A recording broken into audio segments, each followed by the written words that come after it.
तर बघा मैत्रिणींनो, अगदी सकाळी सकाळी आपल्याला जेव्हा टिफिन करायचा असतो मुलांचा शाळेसाठी किंवा घरातली मंडळी कामावर जाण्यासाठी आपल्याला त्यांचाही टिफिन करायचा असतो, पण चुकून आपलं कधी आपण रात्री कडधान्य एखादं भिजत घालायचं आपल्याला लक्षात राहत नाही किंवा घरात भाजीलासुद्धा काही नाही. अशा वेळेस सकाळी आपल्याला तो विचार करायलासुद्धा वेळ नसतो. तर अशा वेळेस पटकन असे आपल्या घरात शेंगदाणे तर नक्कीच असतात आणि भाजलेले जर शेंगदाणे आपण ठेवलेले असतील घरात तर अतिउत्तम. नसतील तरी काही जास्त वेळ लागत नाही. तर ते शेंगदाणे घेऊन आपण ही शेंगदाण्याची चटणी किंवा शेंगा भाजी किंवा महादा म्हणतात याला, कुणी वेगवेगळ्या प्रकारचे नावं आहेत. तर हे आपण 5 ते 10 मिनटात पटकन असं करू शकतो. तर चला तर मग कसं करायचं ते पाहूयात. नमस्कार, मी रेश्माज रेसिपीमध्ये आपलं खूप खूप खूप स्वागत. तर बघा, मी घेतलेले आहेत पहिल्यांदा एक वाटीभर शेंगदाणे, कच्चेच आहेत. तर ते आता आपल्याला छान खरपूस असे भाजून घ्यायचे. तर मंद गॅसवरती आपण आता हे शेंगदाणे छान असे भाजून घ्यायचे. तडतड आवाज येईपर्यंत छान भाजायचे आणि शिवाय त्याला काळसर थोडे डाग पडतील असे भाजायचे, म्हणजेच खरपूस असे आपले शेंगदाणे भाजले.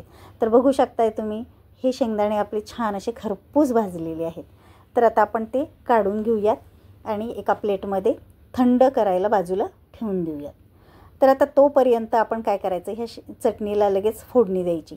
तोपर्यंत मी 2 ते 3 कांदे बारीक असे चिरून घेतलेले आहेत, थोडीशी कोथिंबीर कापून घेतलेली आहे आणि लगेच आता बघा कढई तापायला ठेवून त्यात 2-2.5 चमचे तेल टाकले. तर तुम्हाला तेल जसं आवडत असेल तसं तेल तुम्ही टाकू शकता. आता हे तेल तापल्यानंतर पहिल्यांदा टाकायची मोहरी. आता मोहरी छान अशी तडतडू द्यायची. तर मोहरी तडतडली की त्यामध्ये टाकायचे थोडेसे जिरेसुद्धा त्यामध्ये छान असे तडतडले गेले की नंतर टाकायचं आहे हिंग. आणि हिंगानंतर आपण टाकणार आहोत कढीपत्त्याची थोडीशी पानं, ती धुवून टाकायची आणि छान असे तळून घ्यायचं. म्हणजेच ह्या चटणीला मस्त असा वास पण येतो आणि टेस्ट पण छान लागते. आता आपण बारीक चिरलेला कांदा जो आहे तो त्यामध्ये घालायचा आहे. तर कांदा जरासा थोडासा जास्तच घाला, कारण ही चटणी जी आहे कोरडी चांगली लागत नाही, कांद्याने छान अशी ओलसर मस्त अशी लागते. तर हा कांदा जो आहे तो परततोय तोपर्यंत इकडं आपले शेंगदाणे चांगले असे थंड झालेले आहेत. तर आता ते मिक्सरला फिरवून घ्यायचे. पण जास्त बारीक असं आपल्याला कूट करायचं नाही आहे, अगदी ओबड-धोबड आपल्याला हे शेंगदाणे बारीक करायचे. तर बघू शकताय, अगदी बघा जाडसर कूट केलेला आहे मी, आपल्याला असाच हवा आहे. तर इकडे बघा आता कांदा चांगला आपला छान असा परतलेला आहे, अगदी हलका गोल्डन ब्राऊन रंग झाला आहे बघा त्याचा, म्हणजेच आता चांगला परतला आहे. लगेच आपण काय करायचं आहे, त्यामध्ये घालणार आहोत आपण मसाले. तर बघा पहिल्यांदा घातली मी हळद, नंतर घरचं कुटलेलं लाल तिखट घालायचं आहे. आता तिखट मीठ तुम्ही तुमच्या अंदाजानुसार घालू शकता. नंतर त्या चटणीला छान असा रंग येण्यासाठी बेडगी मिरची पावडर टाकली आणि चवीपुरतं आपण मीठ घालणार आहोत त्यामध्ये.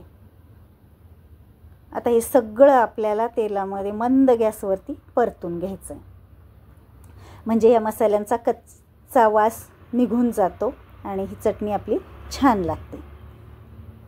तर मंद गॅसवरती आता आपण थोडंसं परतून घेऊयात.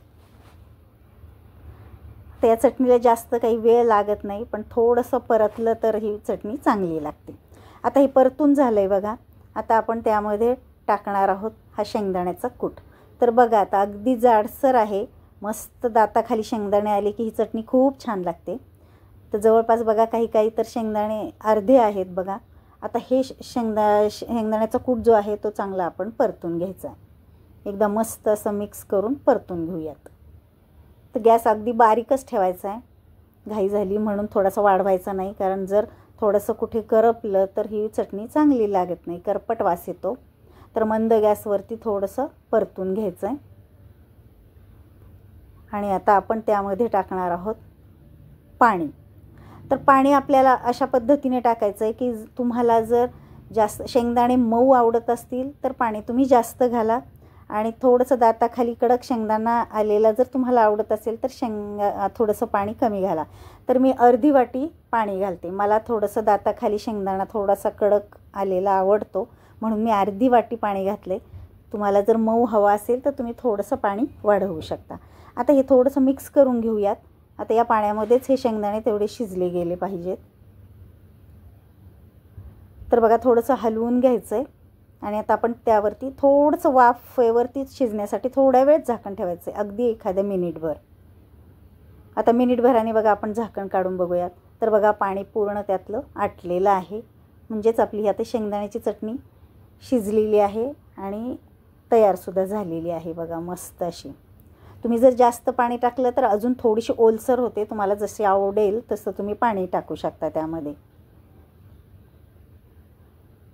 तर मुलांना बघा हे शेंगदाणे आवडतातच खायला, त्यामुळे शेंगदाण्याची चटणी तर नक्की मुलं आवडीने खातील. डब्यात जर दिली तर अगदी डबा पूर्णच संपवून आणतील. आणि मोठ्यांनासुद्धा दिली तर ही भाजी खूप म्हणजे छानच आहे. घाईच्या वेळेस तर पटकन करण्यासारखी ही भाजी आहे. तर ही बघा आपली शेंगदाण्याची चटणी तयार झालेली आहे. आपण त्यामध्ये मस्त अशी हिरवीगार कोथिंबीर टाकायची, गॅस बंद करायचा आहे. तर तयार झाली आपली अशी छान अशी टिफिनला देण्यासाठी शेंगदाण्याची चटणी किंवा शेंगा भाजी किंवा म्हादा. थोडंसं परतून घ्यायचं आहे आणि आता आपण एका प्लेटमध्ये काढून घ्यायची.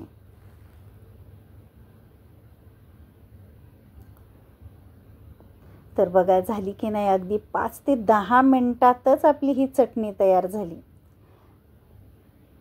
म्हणून जास्त टेन्शनही घेण्याची गरज नाही. पटकन ही भाजी करण्यासारखी खूप छान आहे. चवीला पण छान लागते. घरात भाजीला काही नसेल तर पटकन आपलं करता येते. तर तुम्हाला बघा ही शेंगदाण्याची चटणी जर व्हिडिओ आवडला असेल तर आपल्या चॅनलला लाईक, शेअर आणि सबस्क्राईब करा. म्हणजेच तुम्हाला दररोज जे आपले व्हिडिओ अपलोड होतात त्याचं नोटिफिकेशन येईल आणि पहिल्यांदा तुम्हाला आपले व्हिडिओ बघायला मिळतील. चला तर मग भेटूयात अशाच छान छान नवनवीन रेसिपींच्या व्हिडिओमध्ये. तोपर्यंत बाय बाय, टेक केअर.